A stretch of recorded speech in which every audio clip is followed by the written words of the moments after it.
Today on the Matt Walsh Show, the coordinated smear campaign against Pete Hegseth continues and only proves why he's the right man for the job. Also, Pope Francis dies. Will a conservative pope be elected in his place? Well, there are a few problems with just the question itself. We'll talk about it. And Canadian nationalism is on the rise, we're told. But how can nationalism exist in a country steeped in self-loathing and shame for its own existence? We'll talk about all that and more today on the Matt Walsh Show.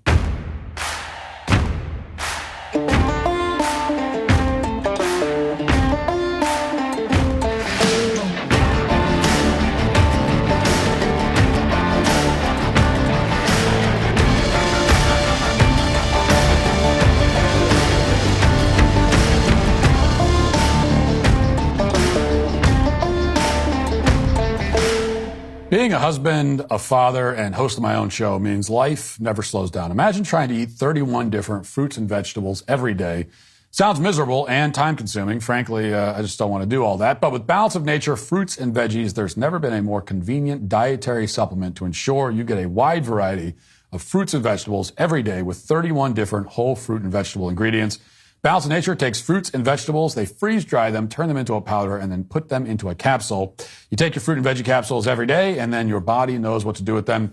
Go to balanceofnature.com and use promo code Walsh for 35% off your first order as a preferred customer. Plus, get a free bottle of fiber and spice. That's balanceofnature.com, promo code Walsh. Just 4 days after Donald Trump was inaugurated for his first term in office on January 24th, 2017, the FBI sent 2 agents to the White House to interrogate Trump's national security advisor, Michael Flynn. It wasn't billed as an interrogation at the time. They convinced Flynn that it was just an opportunity for a friendly chat. But in retrospect, their goal could not have been any more clear. They wanted to manufacture a pretext to secure Flynn's termination. And getting rid of Flynn would enable the FBI to continue to conduct a series of fraudulent investigations into the Trump administration. It would insulate the Bureau from any kind of large-scale reform, and it would help the FBI spread the narrative that the Trump administration was secretly working for Russia in some way. Therefore, the FBI asked Flynn a few questions in the White House. Then they convinced Mike Pence that Flynn had lied to them, even though to this day no one can explain what exactly Flynn said because the conversation wasn't recorded. But in any event, Pence took the FBI's word for it. Michael Flynn was fired after less than a month. His 10-year national security advisor was the shortest in American history. Now, what happened to Michael Flynn is worth recalling this week, especially because it was not a one-off. This wasn't a random act of sabotage by some unelected, shadowy officials. It was, in fact, standard operating procedure. It is the default response of a bureaucracy that feels threatened. They will come up with a smear campaign, launder it through sympathetic media outlets, and ultimately pressure the decision makers to get rid of their target. 8 years ago, this is precisely how they got rid of Michael Flynn. And right now, it's how they're trying to destroy Donald Trump's defense secretary, Pete Hegseth. Now, from the moment that Hegseth was nominated, there was a concerted effort, as you probably recall, to smear him as an alcoholic who was too inexperienced to do the job. It was almost like the Brett Kavanaugh hearings all over again. Anonymous accusations began surfacing every other day.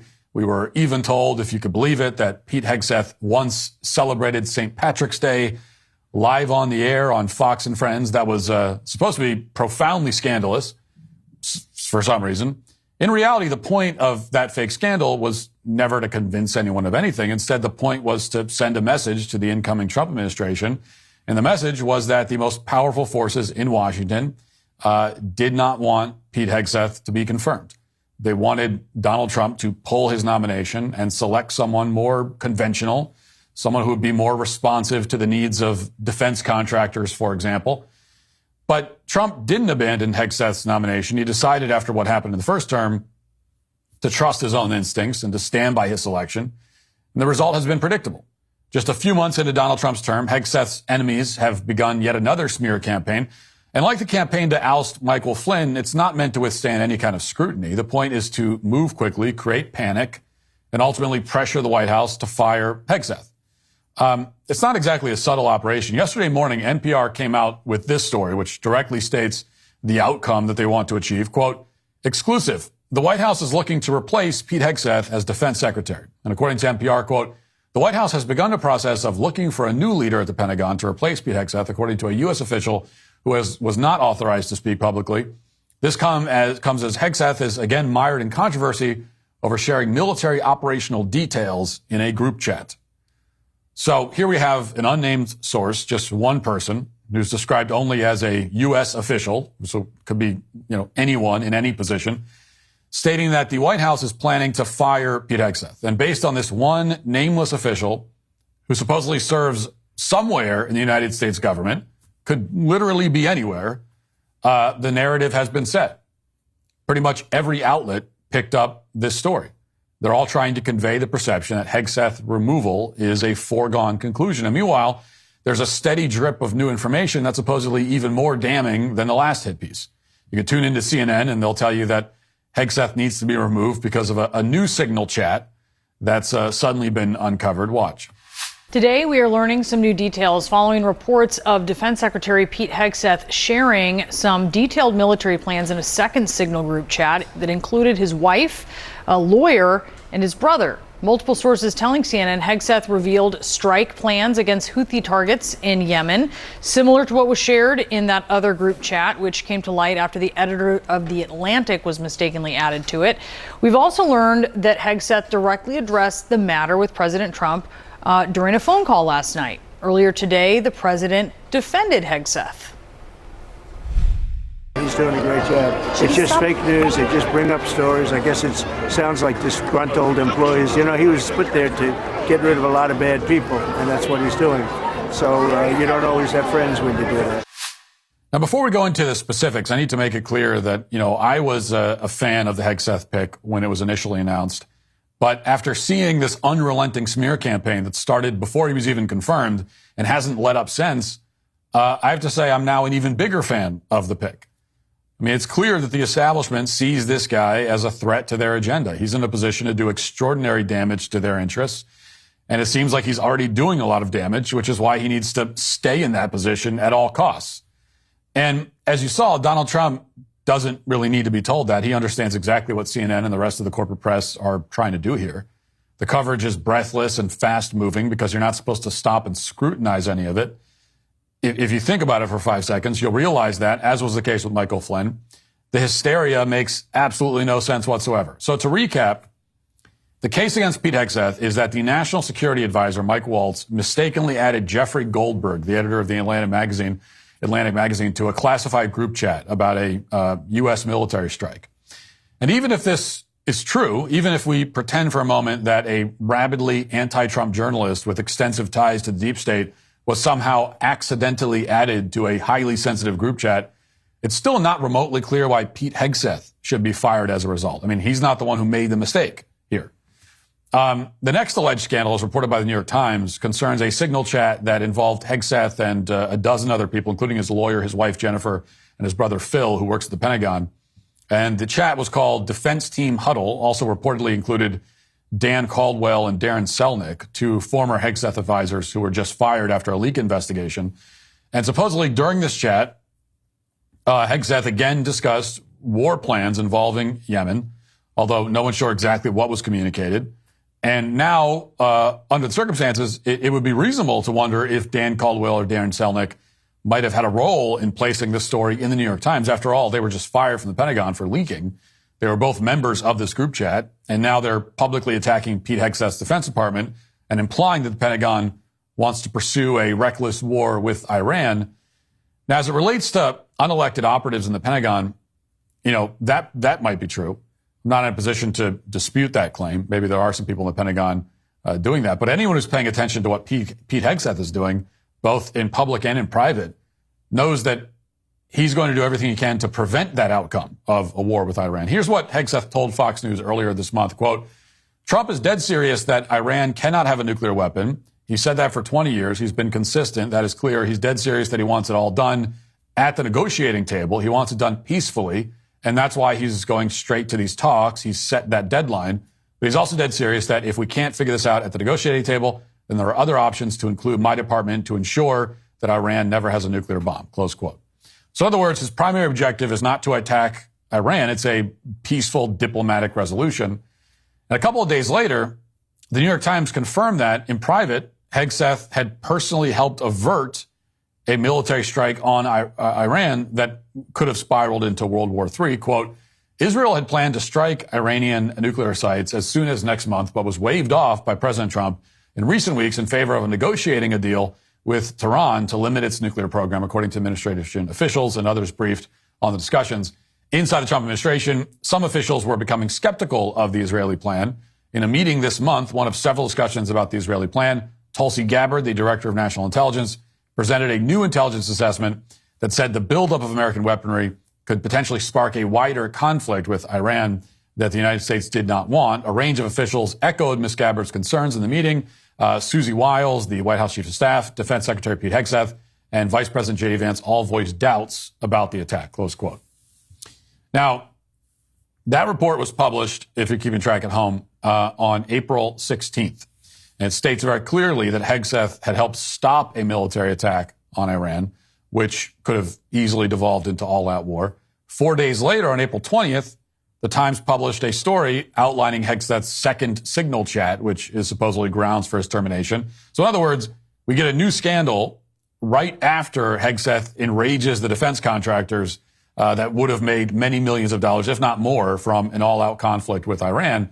And then, hot on the heels of the new scandal, we get an unverified, barely sourced report about how the White House is supposedly looking to replace Hegseth.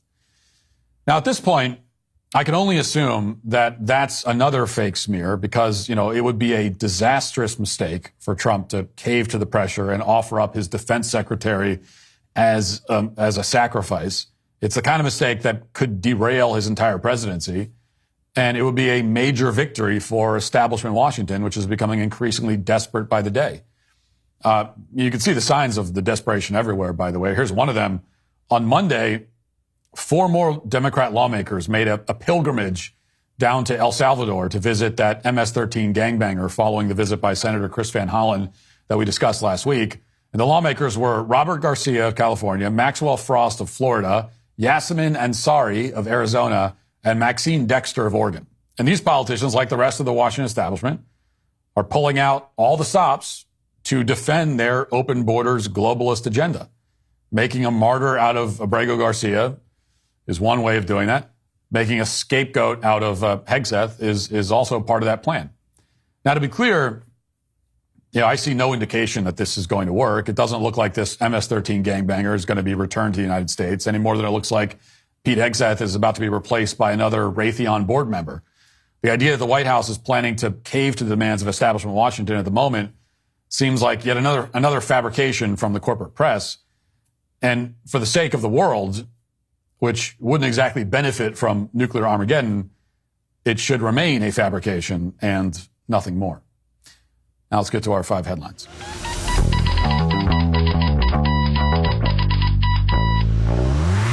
Let's be honest, I have a long list of things I'd rather do than maintain my gutters. Cleaning gutters ranks somewhere between sitting through a DMV line and filing taxes.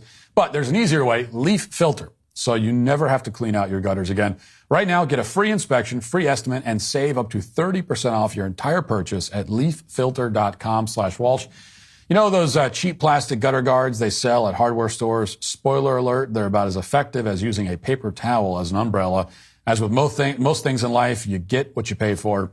And I'd rather pay once for something that actually works than repeatedly for something that doesn't. An investment in Leaf Filter is an investment engineered to protect your whole home because nothing says I've made poor life choices quite like watching water cascade down your interior walls from clogged gutters. Every Leaf Filter installation comes with a lifetime no-clog guarantee. Their patented technology keeps out everything but water, no holes, gaps, or large openings for debris to get through. It's almost like they actually thought about how gutters work, unlike those DIY contraptions you've probably considered. Plus, a Leaf Filter Trusted Pro will clean out, realign, and seal your gutters before installing the system. Protect your home and never clean out gutters again with Leaf Filter, America's #1 gutter protection system. Schedule your free inspection and take advantage of the Spring Spectacular Sale with up to 30% off your entire purchase at leaffilter.com/Walsh. That's a free estimate, free inspection, and 30% off at leaffilter.com/Walsh. See a representative for warranty details. Okay, to begin with, as we get into the show, delayed today, haven't had a chance to talk about the death of Pope Francis, so rest in peace to Pope Francis, of course. Now, Pope Francis died yesterday, as you no doubt heard. This news does not come as a shock. He was very old and very sick. But it's still a major earth-shaking event. And look, if you've been a fan of this show follow my work for any length of time, then you probably know, or at least you won't be surprised to learn, that I was a critic of Pope Francis. I was not a fan of many of the decisions that he made or of the way that he chose to operate during his papacy. However, with that said, as a Catholic and as a decent person, or at least someone who tries to be a decent person, I'm not going to use the occasion of his death to air my grievances. I've seen a number of Catholic pundits doing that, and I think it's unseemly. I don't want to do that. There'll be plenty of time for the autopsy of Pope Francis's reign. I don't think that right now is the time that needs to happen. All that I will say, looking forward, is that I pray that the cardinals elect a new pope who will lead with courage and clarity and a deep respect for tradition. And, you're going to hear a lot in the coming days, as you've already heard, no doubt, about the conservative pope candidates and then versus the liberal pope candidates. So there's going to be, I've already seen, tons of articles in corporate media about this. But just a word of caution, the problem with this language is that, well, there's a couple of problems. First of all, this is it's not an election in the way that, your local congressional candidate runs for election. This is an election guided by the Holy Spirit. So all of the handicapping that goes on, the betting markets, getting involved, the analysts predicting. As a Catholic, I find it kind of absurd. And I will be the first to tell you, I truly have no idea who will be chosen. This is not the kind of thing where you can check the polls and get a good read on which Pope candidate is going to win out. So that's the first thing to keep in mind. Also, the labels conservative and liberal cannot be so easily overlaid on top of this situation. So, for example, I read an article, I can't remember where, that named one Pope candidate, one supposed Pope candidate, as liberal. This is another one of those articles. Here are the conservative candidates. Here are the liberal. And this was a cardinal who they were describing as liberal because he preaches about helping the poor. And so he's one of the liberals now, according to the corporate media. But of course, there's nothing liberal about that. That's just called being a Christian. That's called the gospel, right?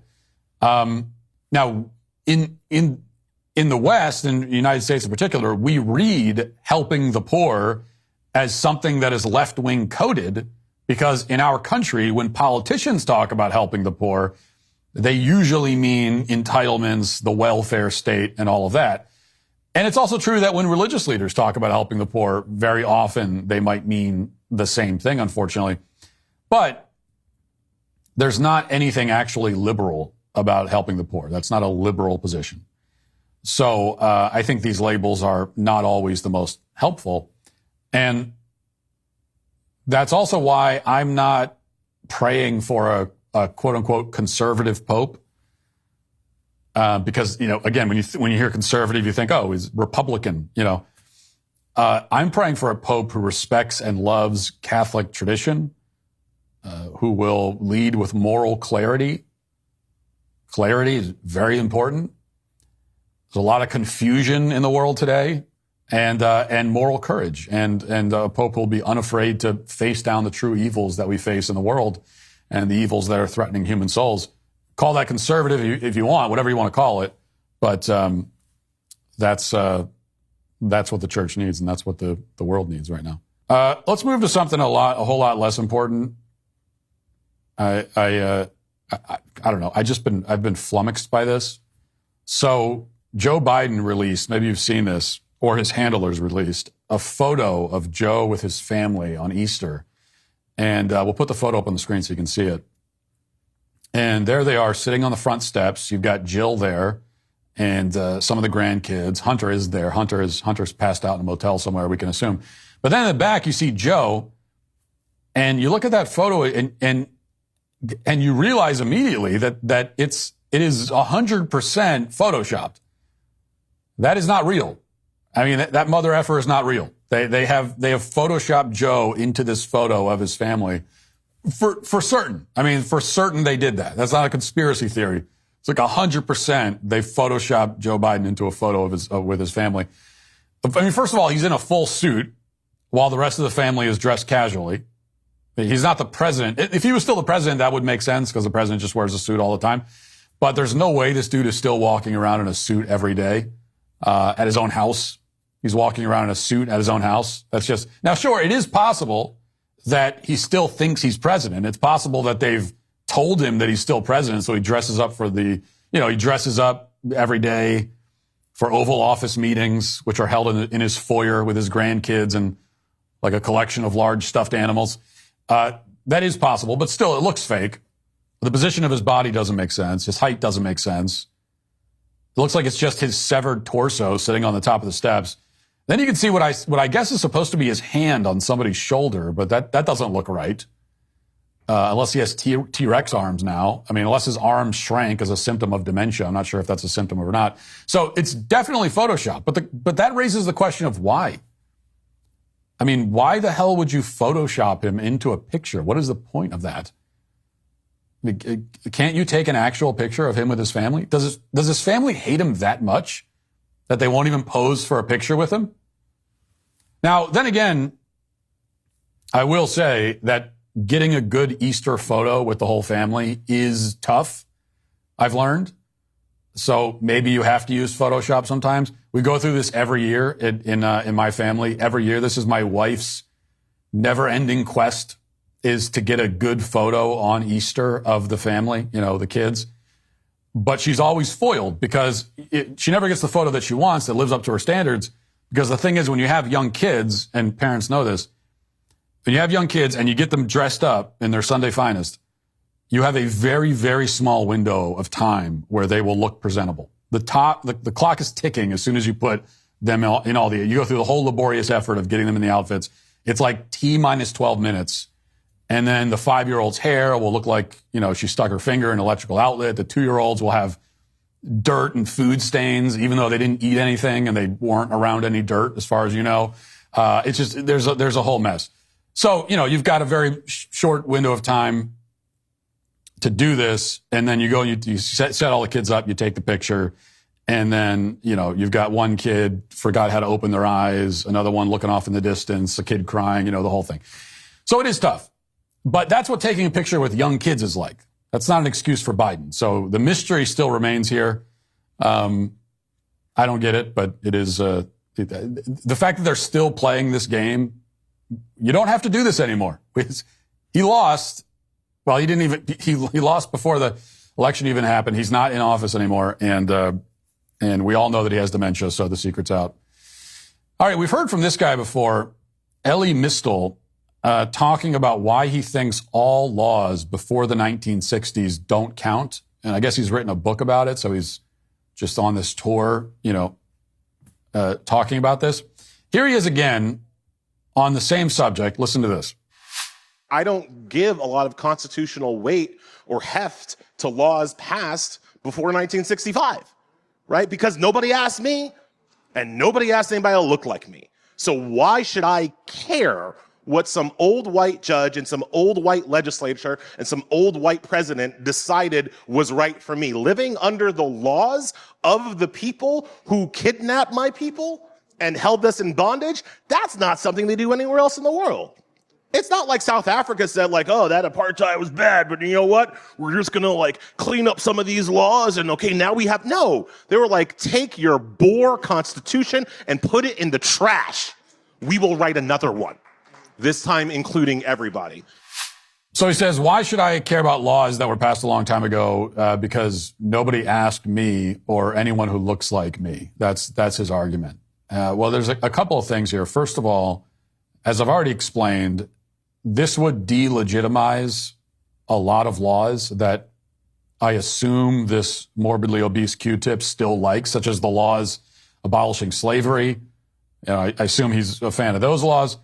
The First Amendment, is another one that he enjoys for himself anyway. Maybe not, he doesn't like that other people have it, but he enjoys it for himself. The entire Constitution was established without consulting Elie Mystal or anyone who looks like him. So is that what you want, Elie? You want the Constitution to be abolished? Really? I mean, really? Should we do that now? Should we just go ahead and do that right now? You want Trump to just go ahead and do that? Because, I mean, if Trump came out tomorrow and said that the Constitution is null and void, you couldn't object. After all, it was passed by old white men, right? I mean, by your logic. But also, more to the point, perhaps, this idea that the law doesn't count because nobody asked him. Well, that's totally ludicrous because nobody asked him about any laws that exist, even the ones after 1965. Every law in the books has been written without Elie's direct consent or input, unless it was a referendum or something. But most laws are passed without asking Elie Mystal or any of the rest of us, really. We elect people who write laws, but they don't actually ask us directly before voting. And even if they did, does that mean that all laws have to be reset with every new generation of Americans? Every new generation is governed by laws that were written before they were born. So should we reset every 25 years? Every 25 years, we throw out every law, every single one, and start over? Maybe Elie is dumb enough to want something like that, but it would be a recipe for a non-functioning society. It would be a recipe for a failed state, a failed civilization. And this is the problem, really, with the kind of like social contract theory, this idea that, we're all part of this contract that we sign up for and consent to and can withdraw our consent at any time. Well, no, that's not actually how it works. It's never worked that way anywhere, ever. It can't work that way. So this is all nonsense. Finally, here's a bit of a cringe fest for you. Somebody sent me this. And we a few days ago we did a segment where I was responding to some of the TikTok social media influencers who were angry at me for my take on the Austin Metcalf murder. And I guess we missed this guy. He's a Christian influencer responding to my tweet about the Austin Metcalf killing, where I talk about how young black males are disproportionately violent. And this guy who goes by the handle Nerdy Christian and is a bit of a following, but he didn't like that very much. And here's what he has to say. Listen. All right, guys. Sometime tomorrow, I want to talk about why this is really problematic and racist. But first, I want to get ahead of that just with exposing a misconception that I think a lot of us have about racism and what it is. So guys, racism is not by necessity limited to white supremacy, like literally thinking consciously that white people are, or black people or any other race are supreme over others or superior to others. And it's also not limited to intentional objective discrimination. In fact, most racism that is experienced and acts of racism that are committed in our society, I would say, are not conscious. They're not intentional even. Most racism is subconscious. It's things like the fact that African-American sounding names are less likely to get a response on a resume, a job application, than white sounding names. That's racism. But that's not that someone intentionally said, I want to discriminate against black applicants today. That's just the way our subconscious internal biases work due to social conditioning. And that's what people mean when they talk about systemic racism and things like that. Is the majority of racism that we experience in our society, that we even propagate in our society, is not intentional. It's not so dark and nefarious. And that's why it's so important to recognize that any of us at any time, by adopting biases like Matt Walsh's, can potentially further racism. Guys, be self-aware enough to address your own implicit biases inside yourself and attempt to counter them. And intentional countering of the subconscious biases that you recognize within yourself is the only way for us to combat racism in our own lives. I just cannot imagine at this point in time using the term problematic unironically as he does here. Yeah, sorry guys, that's a bit problematic. That's problematic language. I've already tuned you out the moment you do that. You've advertised yourself at the outset as a kind of limp-wristed, pretentious wimp, and I can't take you seriously. And also, notice what he doesn't do. As we saw with, the other influencers who were angry, as we always see in these situations, he doesn't dispute my point. My point about the data, about the demographics and the data, who's committing the majority of violent crime and so on. That was my point. He doesn't dispute it.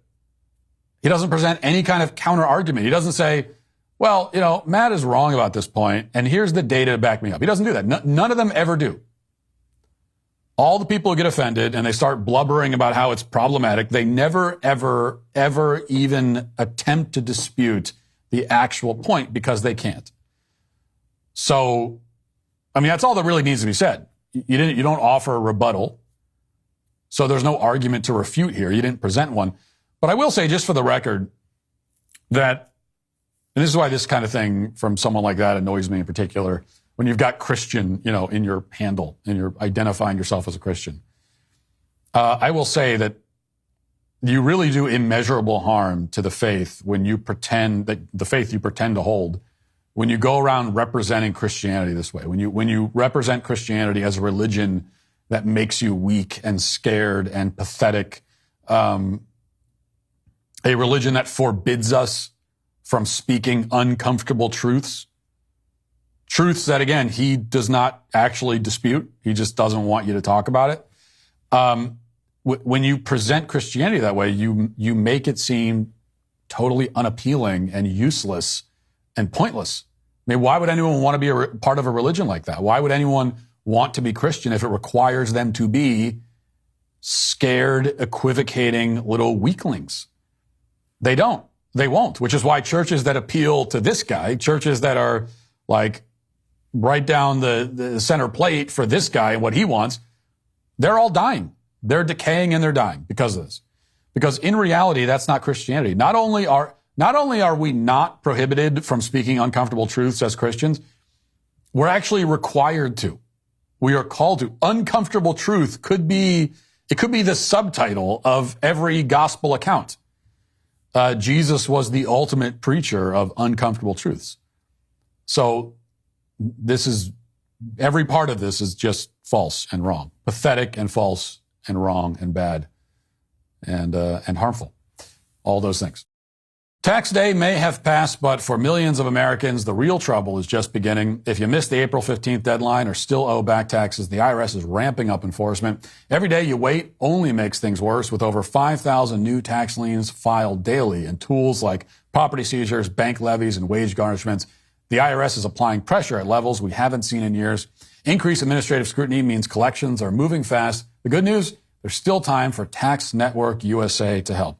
Self-employed or a business owner, even if your books are a mess, they've got it covered. Tax Network USA specializes in cleaning up financial chaos and getting you back on track fast. Even after the deadline, it's not too late to regain control. Your consultation is completely free, and acting now could stop penalties, threatening letters, and surprise levies before they escalate. Call 1-800-958-1000 or visit tnusa.com/Walsh. You may have missed April 15th, but you haven't run out of options. Let Tax Network USA help before the IRS makes the next move. The Daily Wire doesn't just bring you the stories you need to know. We bring you the center of the story also. While legacy media filters the truth through bias and spin, we deliver it unfiltered, ad-free. Politics, culture, entertainment. We don't just cover the fight. We're in it. Join us now at dailywire.com/subscribe. Now let's get to our daily cancellation.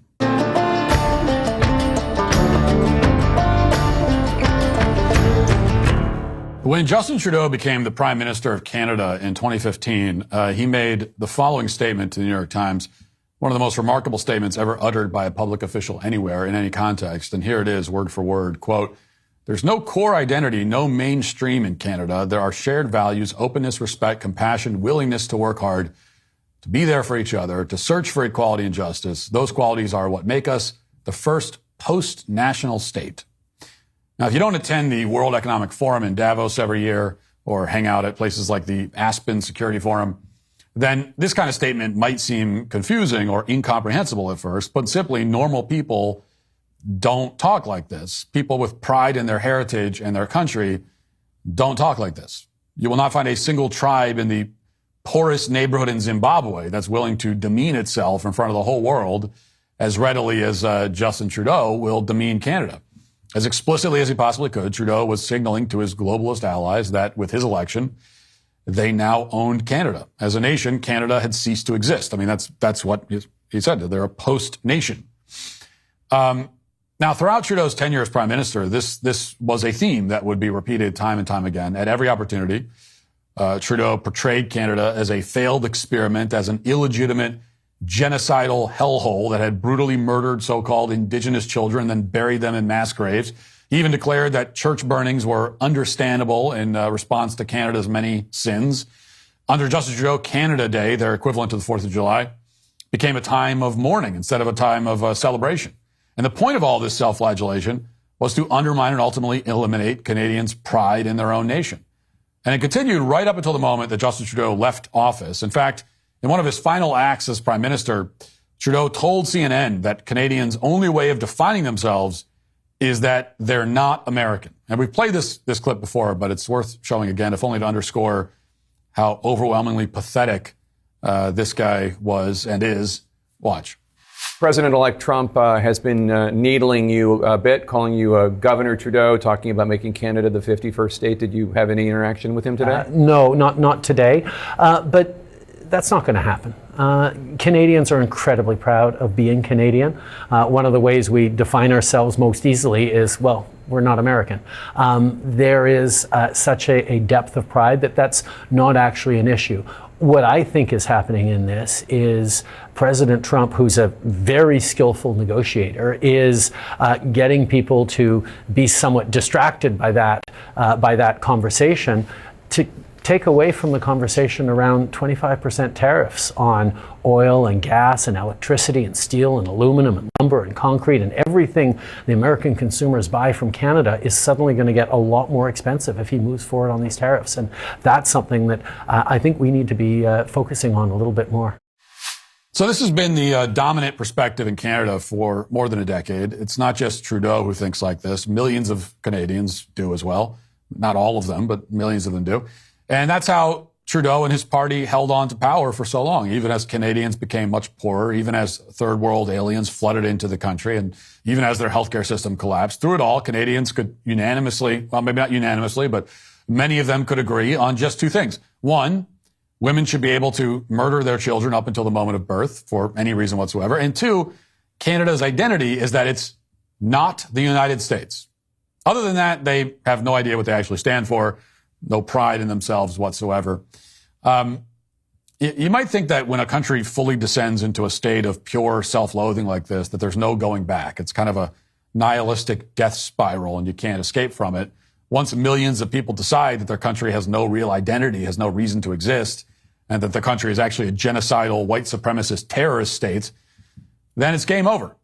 I mean, at a minimum, you'd expect that it would take a few generations before things return to normal and Canadians were again waving their flags with pride and affirming that, contrary to what Justin Trudeau said for years, they actually have a meaningful identity as Canadians. But it turns out that in Canada, it doesn't take a few generations to reverse course. In fact, it just takes a couple of weeks. And all of a sudden, after more than a decade of Canadians telling us that their country is terrible and has no identity and no right to exist, Canadian nationalism is roaring back. At least that's what we're told. Here's one headline in Canada's Globe and Mail, for example, quote, "The new American threat to Canada's sovereignty requires a new cultural nationalism. Here's what it should look like." Another Canadian outlet called The Walrus puts it this way, quote, "Canadian nationalism is back. In his abrupt unraveling of the continent's long-standing trade consensus, Trump has stirred up something more visceral in the Canadian psyche. For the first time since the U.S. invasion of Iraq, the Star-Spangled Banner is being booed before hockey games. Canadians are boycotting American products and looking on with approval as Kentucky bourbon and Sam Adams are pulled from shelves Opinion polls have identified a surge in national pride that cuts across traditional divides of age, language, and geography. A more assertive Canadian nationalism than any we've seen this century has come roaring back, bringing with it not only a renewed patriotism, but also a spirit of nation building with no equivalent in recent memory. Close quote. Yes, after spending the past few decades obsessively apologizing for its own existence and lamenting its history of settler colonialism with all the performative self-flagellation that entails, Canadians are now suddenly waving their flag and pretending to have national pride again. And they're doing it all because of a trade dispute with Donald Trump.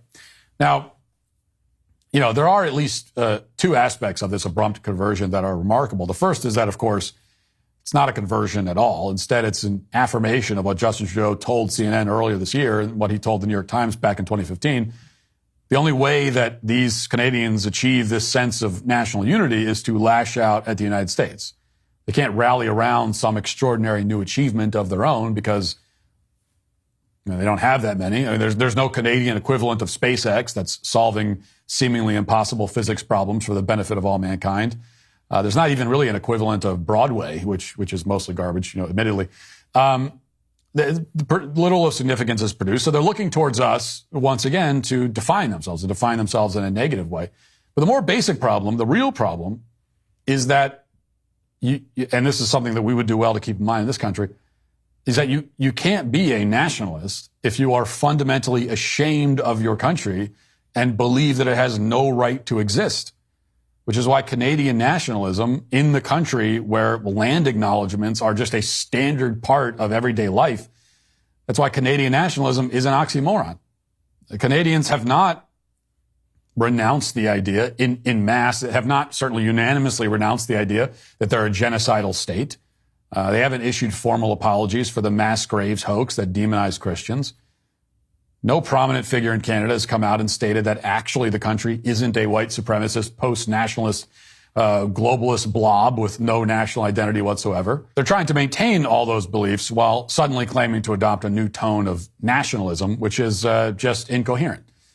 So we should point and laugh at this fake pivot, of course, but we should also think about it strategically. Canada's alleged turn towards nationalism, as embarrassing as it is yet more evidence that we could easily win any trade war with Canada. I mean, whatever you think of tariffs, that point is undeniable. We could obviously crush any resistance purely on economic terms, but even beyond that, we can also win because after years of this incessant shame and humiliation and apology and land acknowledgement and everything else, Canada doesn't have the will or the heart to fight back. I mean, they just hate themselves too much. Even when they're trying to pretend to be Canada first, hardline nationalists, they can't help but still admit it. And that is why Canada and its humiliating attempt to discover the concept of national pride is today, unfortunately, canceled.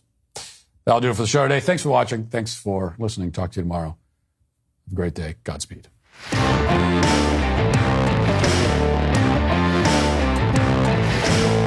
Pope Francis dies at 88 years old. I roll Easter eggs at the White House. I even have my little commemorative Easter egg right here. And the Supreme Court, the supposedly conservative Supreme Court, stops President Trump from deporting satanic terrorists. Check it out on The Michael Knowles Show.